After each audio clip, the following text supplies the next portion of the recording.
Audio Jungle.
Sir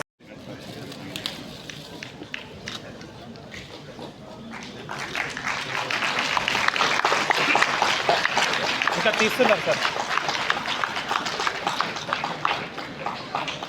ఇంకా అదే తీస్తున్నారు ఇంకా.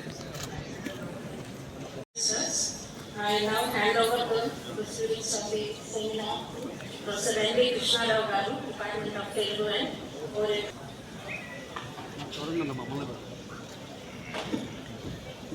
ప్రసిద్ధి పొందిన పరిమాణ రక్షులు గొప్ప రచయిత మానవతావాది. నేను నా ప్రసంగం చేస్తాను. గుణం లేనివాడు కులం గొడుగు పడతాడు. గుణం లేనివాడు కులం గొడుగు పడతాడు. మానవత్వం లేనివాడు మతం ముసుగు వేస్తాడు. మానవత్వం లేనివాడు మతం ముసుగు వేస్తాడు. వసలేనివాడు ప్రాంతం ఊసెత్తుతాడు. వసలేనివాడు ప్రాంతం ఊసెత్తుతాడు. జనులంతా ఒక కుటుంబం, జగమంతా ఒక నిలయమని మన ప్రముఖ కవి గురువు జాషువా గారు చెప్పారు.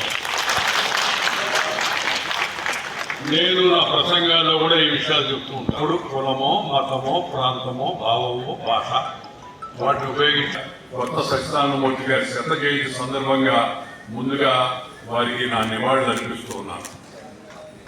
ఉండేవాడు తెలుగైన వాళ్ళు ఆంగ్లేయులు కనుక ఆంగ్లంలో వాడుతూ ఉంటారు చాలా మంది. ఇంగ్లీష్ భాష మాత్రమే వచ్చిన వాళ్ళ ముందు ఇంగ్లీష్లో మాట్లాడాలి తప్పనిసరిగా. కానీ తెలుగు భాష వచ్చిన వాళ్ళ తన వ్యాసాల ద్వారా తన ప్రసంగాల ద్వారా ఈ జాతికి మళ్ళా తిరిగి పునర్వైభవం కల్పించే పాత ఆలోచనలు గుర్తు చేసే మహామనిషి మన ఆచార్య కొత్త సత్యనారాయణమూర్తి గారు. ఈ భూమండలంలో కోట్లాను కోట్ల జీవరాశులు ఉన్నాయి. ఈ జీవరాశులన్నింటిలో ఉత్కృష్టమైన జీవరాశే మనిషి. మిగిలిన జీవులకు మనిషికి ఉన్న ప్రధానమైన తేడా బుద్ధి, రెండు చైతన్యం. ఇది ఎప్పుడు గుర్తుపెట్టుకోవాలి మనం. ఈ చైతన్యం కారణంగానే నాగరికత వికసించింది, విస్తరించింది. లౌకిక అలౌకిక సంస్కరణలు జరిగాయి. విజ్ఞానం పరిడవింది. ఒకప్పుడు భారతదేశాన్ని విశ్వగురు అనేవాళ్ళు. ప్రపంచం నలుమూలలు చేసి మన దేశాన్ని దోచుకొని, సంపదను దోచుకొని, కొంతమంది మన నాయకుల యొక్క మనసును కూడా దోచుకొని సంపద దోచుకోపోయారు. కానీ మనుషుల యొక్క మనసు కూడా దోచుకోవాలి. ఎందుకంటే ఇంగ్లీష్ వాడు గొప్పవాడని, మనమంతా చాలా తక్కువ వాళ్ళమని. ఇంగ్లీష్ భాష చాలా గొప్పదని, ఇంగ్లీష్ వేషం చాలా గొప్పదని, ఇంగ్లీష్ వాళ్ళందరూ పెద్ద నాయకులని, రాబర్ట్ క్లైవ్లు లేకపోతే అలెగ్జాండర్. కానీ మన దేశంలో పుట్టిన మన అల్లూరి సీతారామరాజు, మన యొక్క వీరపాండే కట్టబొమ్మన్, మన ఛత్రపతి శివాజీ మహారాజ్, మన యొక్క మహారాణా ప్రతాప్, మన రాణి ఝాన్సీ లక్ష్మీబాయి, మన రాణి రుద్రమ్మ, మన కొమరం భీమ్, ఇలా అనేక మంది. ఆ తర్వాత మనం భారతీయులం. నేటి ప్రపంచం ఎదుర్కొన్న అనేక సవాళ్లకు భారతీయ తత్వచింతన పరిష్కారం చూపించగలరు. ఆధునిక విద్యాభ్యాసంలో తత్వశాస్త్రం ఒక ప్రత్యేక విభాగంగా రూపుదిద్దుకోవడం మనిషి వికాసానికి, సమాజ వికాసానికి ఎంతో మేలు చేసే విషయం. అయితే ఒక ప్రత్యేక విభాగం కాకుండా బాల్య దశ నుంచే పాఠ్య ప్రణాళికలో మన తత్వ విజ్ఞానాన్ని క్రమబద్ధం చేయడం వల్ల దీర్ఘకాలికంగా మన దేశానికి ఎంతో ప్రయోజనకరం. ఈ విషయాన్ని పాలకులు, పరిపాలకులు, ఈ విద్యావేత్తలు అందరూ గుర్తించాలని అవసరం ఎంతో ఉంది.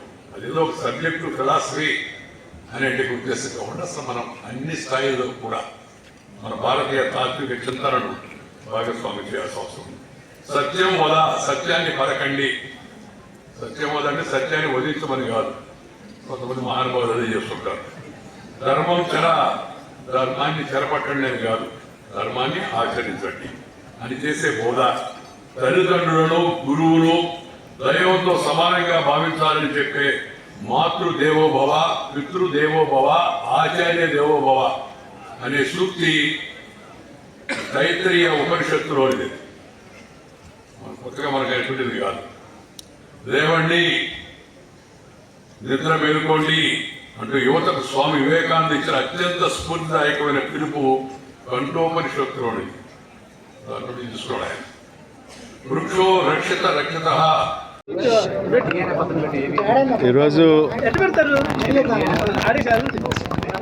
ఆంధ్ర యూనివర్సిటీ, అదేవిధంగా ఆచార్య నాగార్జున యూనివర్సిటీ వారు ప్రత్యేకంగా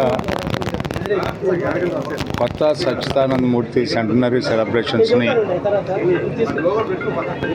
జరుపుకోవడం అనేది చాలా గొప్ప విషయంగా భావిస్తా ఉన్నాను. ఎందుకంటే మా ప్రాంతవాసి, మా ప్రాంత అనిముత్యం, యూజీసీ చైర్మన్గా ఎన్నో సమూలమైనటువంటి విద్యలో మార్పులు తీసుకురావడానికి ప్రయత్నం చేసినటువంటి వ్యక్తి కొత్త సచ్చిదానందమూర్తి గారు. అంతేకాకుండా ఆయన ఈజ్ ఎ గ్రేట్ ఫిలాసఫర్. ఆయన ఇప్పుడే పెద్దలు వెంకయ్యనాయుడు గారు కూడా చెప్పారు, ఏ అంశంలో తత్వశాస్త్రం మీద ఆయన చేసినటువంటి శోధన ఎంతోమందికి అది మూలం అవ్వబోతూ ఉంది అని చెప్పి వారందరి మాట. అలాంటి గొప్ప వ్యక్తి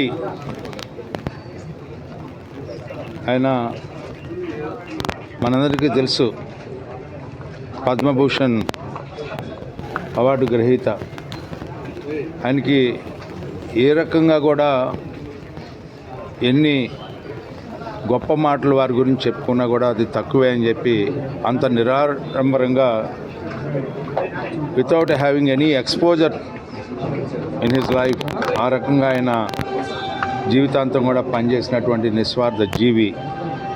అలాంటి వ్యక్తి గురించి స్మరణ, అదేవిధంగా వారి కుమారులు కూడా ముందుకు వచ్చి వారి అన్ప్రింటెడ్ ఏవైతే ఉన్నాయో వాటిలన్నింటినీ కూడా పబ్లిష్ చేయాలి, సమాజానికి అందించాలని చెప్పి ఒక ఆలోచన చేయడం అనేది చాలా సంతోషం అని చెప్పి, మరి ముఖ్యంగా మా ప్రాంతవాసి అయినటువంటి, ఎందుకంటే ఇక్కడ అనేక మంది గొప్పవారు పుట్టినటువంటి ప్రాంతం. అదేవిధంగా కొత్త రఘురావు గారు అదే ప్రాంతానికి, కొత్త సచ్చిదానందమూర్తి గారు, అనేక మంది అక్కడి నుంచి విద్యార్థికులు ఉన్నటువంటి గ్రామం. ఆ గ్రామం వాసి అయిన నిజంగా ఈరోజు మా అందరికీ చాలా ఆనందంగా ఉంది అని చెప్పి ఈ సందర్భంగా మనం చేస్తాము.